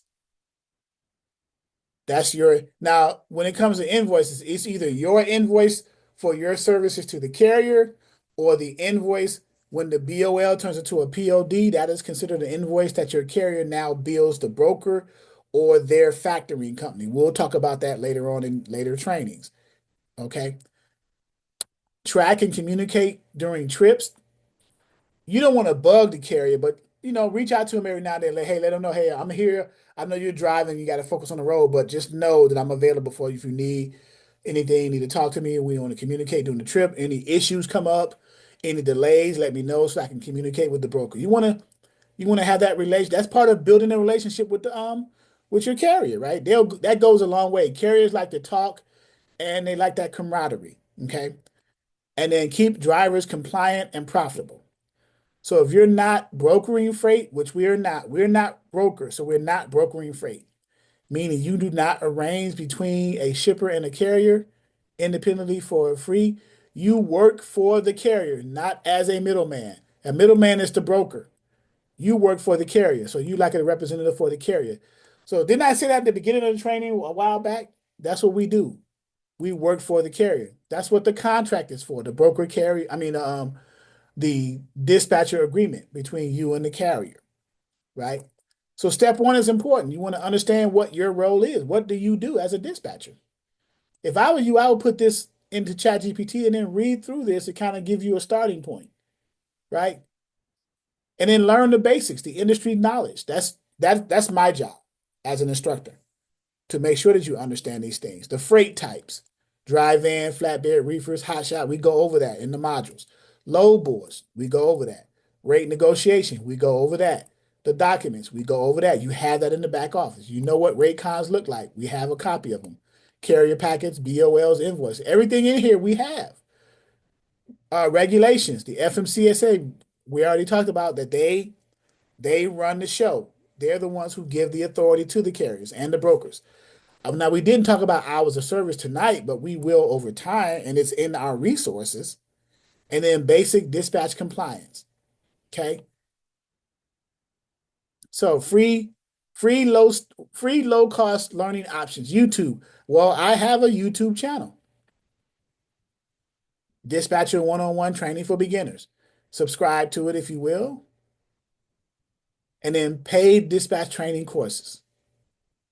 So I'm glad I fall within that range, and I'm not overpricing it. So that's good. Form your business. Yes, Chasa.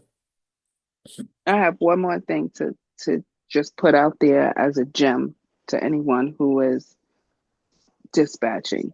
So now the brokers are using a platform where when you start signing up the carriers to run with their brokerage, they're using a platform that basically sends a link to the driver, and the driver has to take a picture of the VIN number on the door in real time. Like, my driver has done this so many times that he wanted to upload the picture.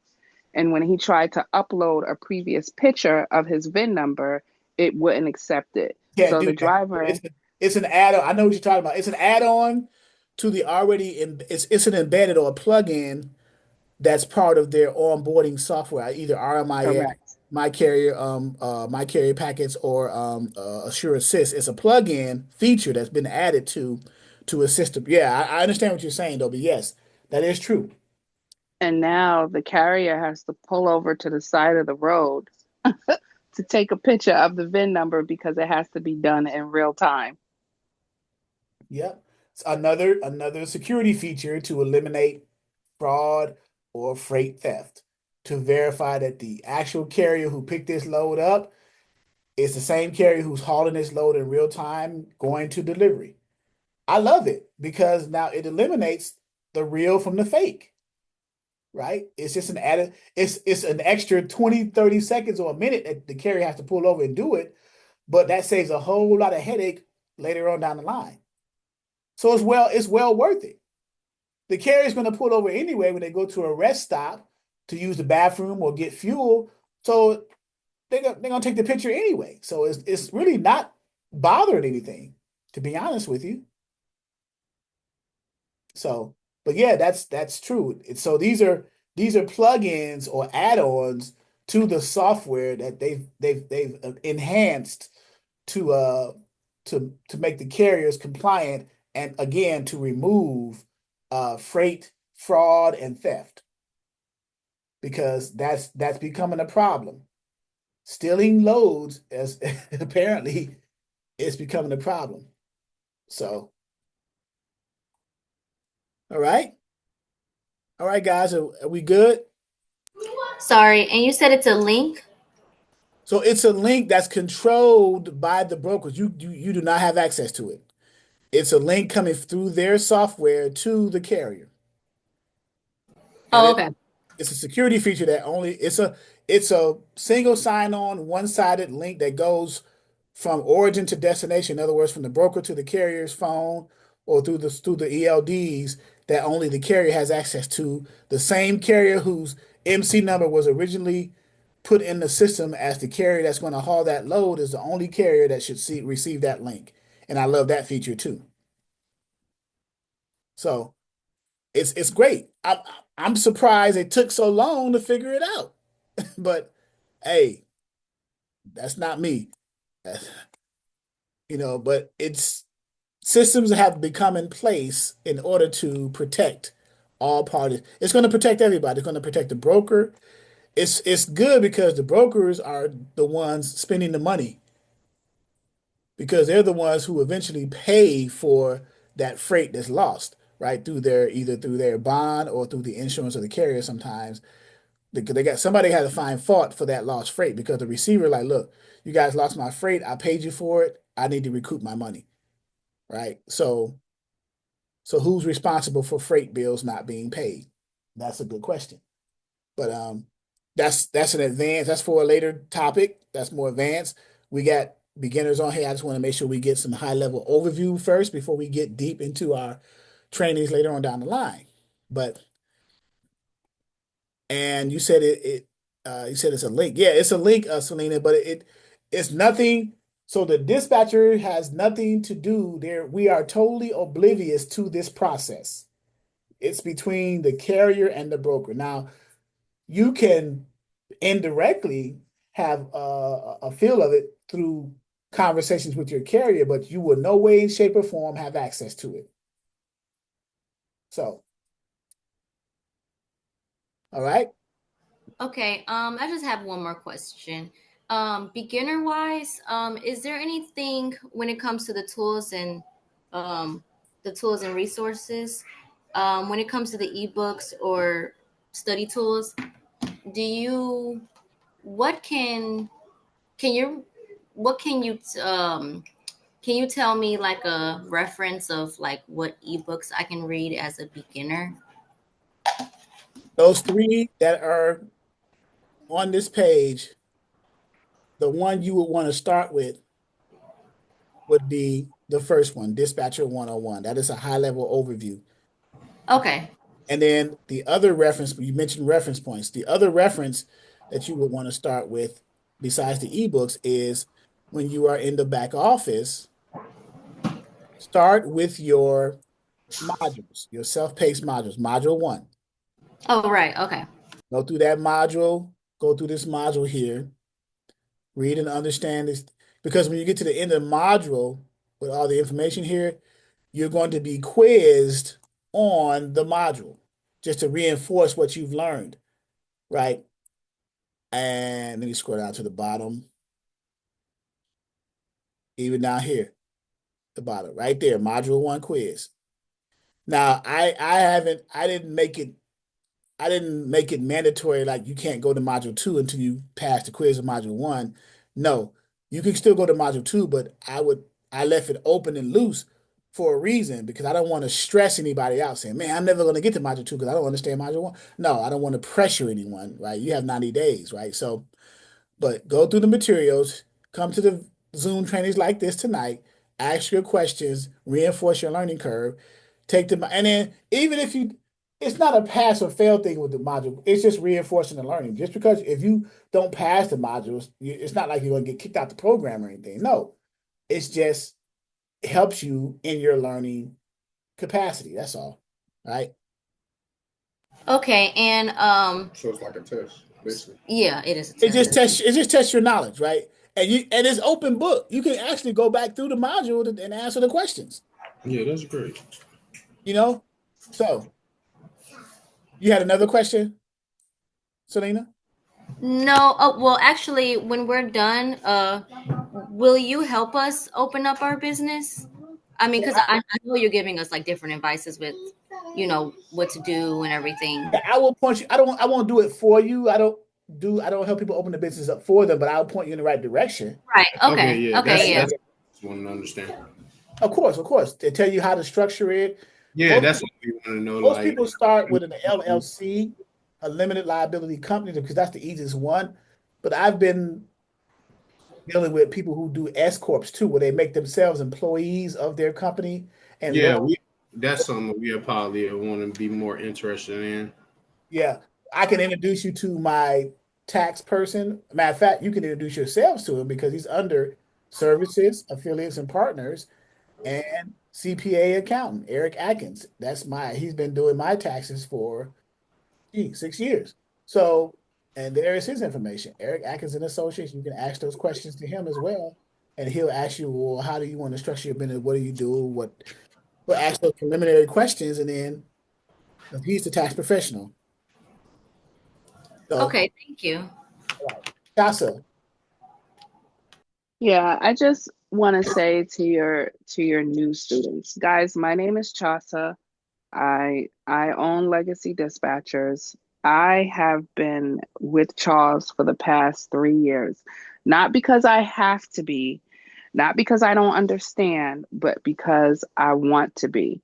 And when I first started watching Charles's videos, um, 3+ years ago, I was I wasn't sure what I wanted to do. I wasn't sure if I wanted to dispatch. I wasn't sure if I wanted to broker. I wasn't sure if I wanted to open up a trucking industry because there was just so many different ways that I could pivot. But what I did was I watched every single video. And if anyone is on his YouTube channel, you already know that's like 100+ videos. But there was this one particular video where Charles did a test. He I don't know, Charles, if you still have it on your YouTube channel, but there was a video where Charles did a quiz, and he basically was, doing the quiz within his classroom. But I passed the quiz. I passed every single thing on the quiz. And when I passed that quiz, that's when I realized, you know what? I came into this industry not knowing anything. And for me to pass his quiz, and it's not a hard quiz, guys. Dispatching is not hard. Okay? Excuse me. It's not hard. But when I passed his quiz, that's when I realized that I was ready to dispatch. So then it was a part two. And that part two was, now let's call carriers. Let me build my company. So for anyone who is new, I'm telling you from personal experience that if you stay in Charles's class, if you do his modules and you pass his test, which I think now, Charles, that test is probably a certification test, but back then it was just his regular quiz. But if you pass his test, then you're on the right track. I don't come into his class because I necessarily need him to teach me something new that I don't know. I keep coming back into his class after 3 years because the trucking industry is always changing. The transportation industry is forever changing. And I come back in here because Charles keeps us in the know. And I also share my knowledge as a dispatcher. So if you are someone new to his class, or if you're like 3 weeks or 4 weeks in, I just want to encourage you to keep coming because I am proof that taking his course, listening to what he says, going through his modules and applying it, I'm successful. And I'm not bragging or anything like that, but I'm letting you know that I'm a successful dispatcher. I've been doing this for 3 years. I've had a company that's had 20 trucks. I've had a company that's had 5 trucks. I'm doing it. So you're on the right path to having your own dispatching company. And now I'm looking for sub dispatchers. I just hired a sub dispatcher who was supposed to start on December 1st. And I know that I would not have gotten to this point if it wasn't for Charles's class. So guys, keep coming back. I know when you hear when you hear somebody say keep coming back, you're probably thinking of an NA or AA meeting, but I'm serious. Keep coming back, keep coming back, keep gaining the knowledge, and you will be successful. I just wanted to put that out there. No, thank you so much, Chasa. I really appreciate that. Thank you.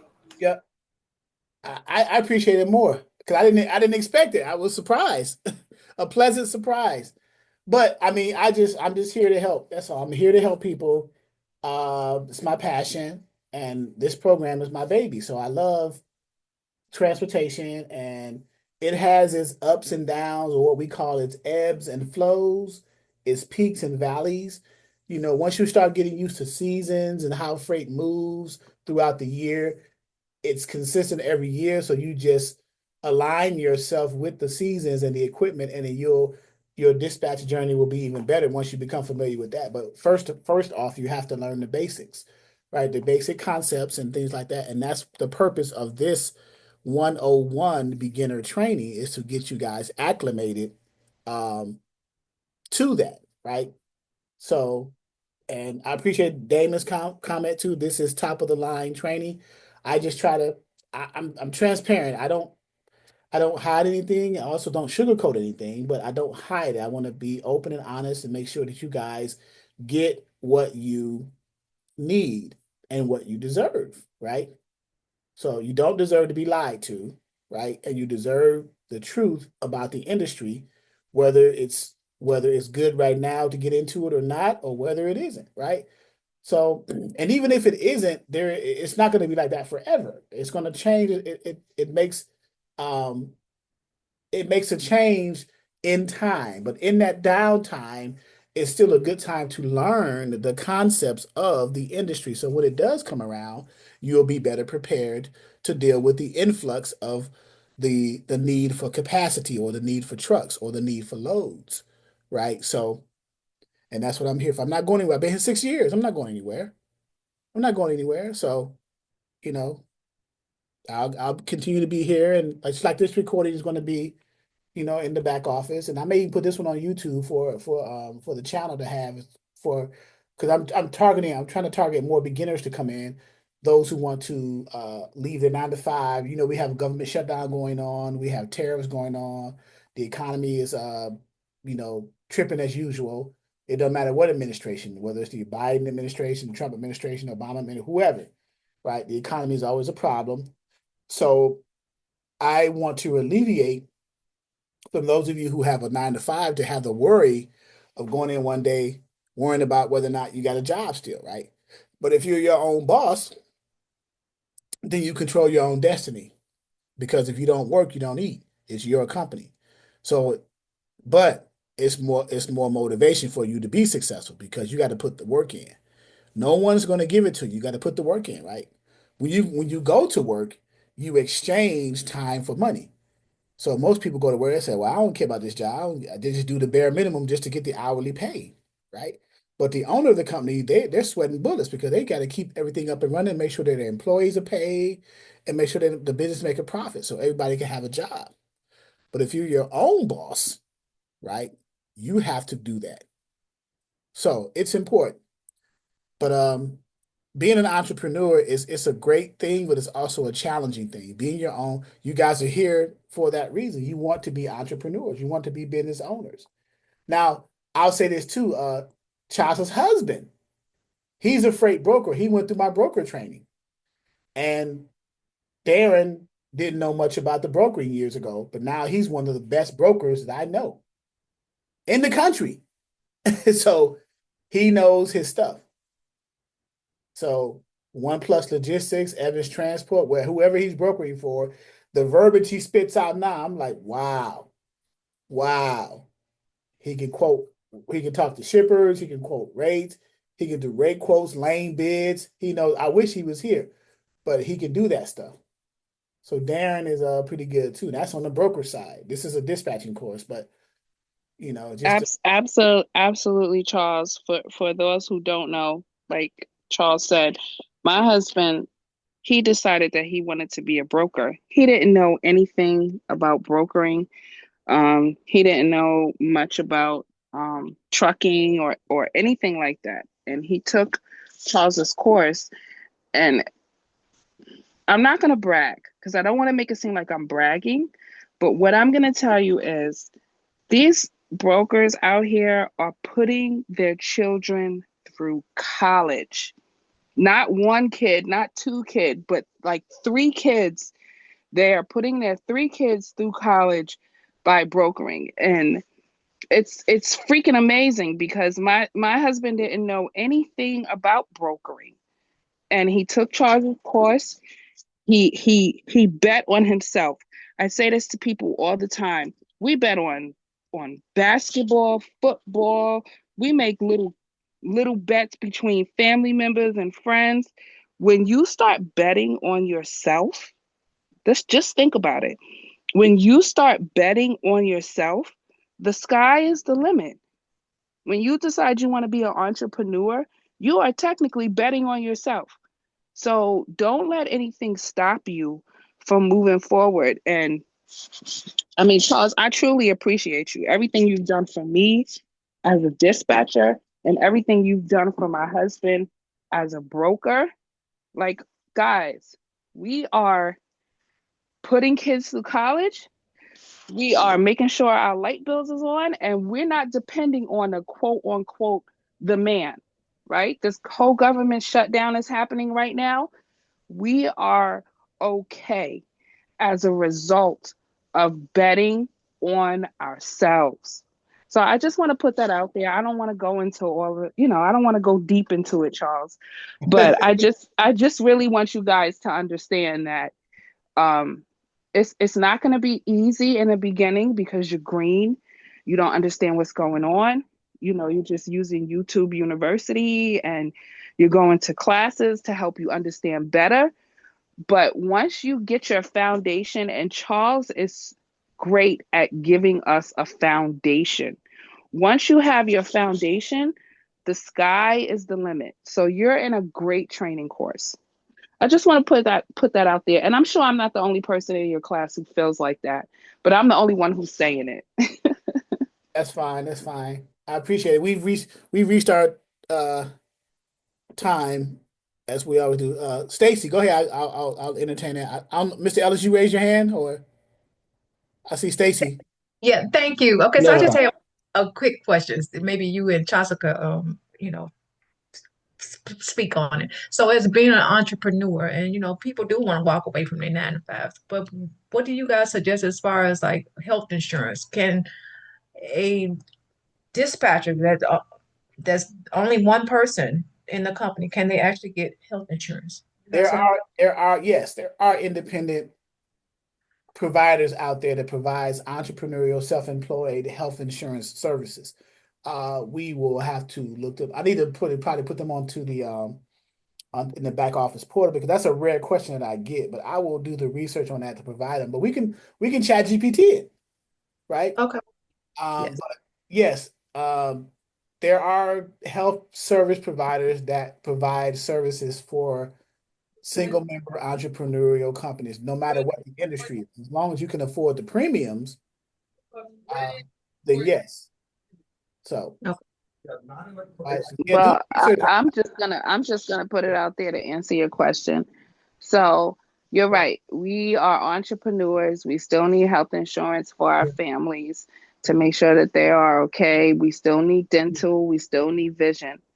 And I suggest the first place you look, and maybe not a lot of people want to look there, but depending on your income and where you fall, I would look into Obamacare. I'm not trying to get political on you, but I'm just saying that with Obamacare, you can still get medical benefits and you pay out of pocket, but you're not paying as much as you would pay for Blue Cross, Blue Shield, United Healthcare, and things like that. So ask Chat GPT, what's the best health care insurance for an entrepreneur, and see what the AI assistant or Chat GPT gives you. I just put it in there. And then Ty just put healthcare.gov as Obama website. And then we have some responses here. Common options here. And they even mentioned it. Affordable Care Act, ACA, the marketplace. And then Ty just put healthcare.gov, which is part of the Obamacare, falls up under that.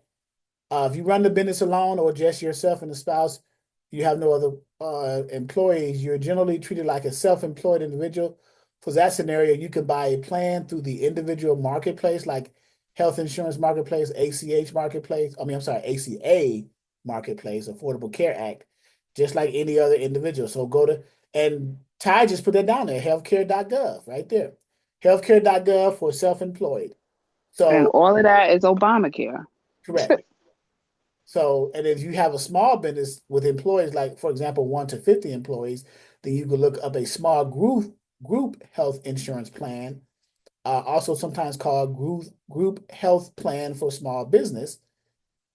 So, and then there's a program in many states called Small Business Help Options Program, or SHOP for short. So yes, there are health care options for entrepreneurs and small businesses. You just have to know where to look and who to ask the questions to. Okay.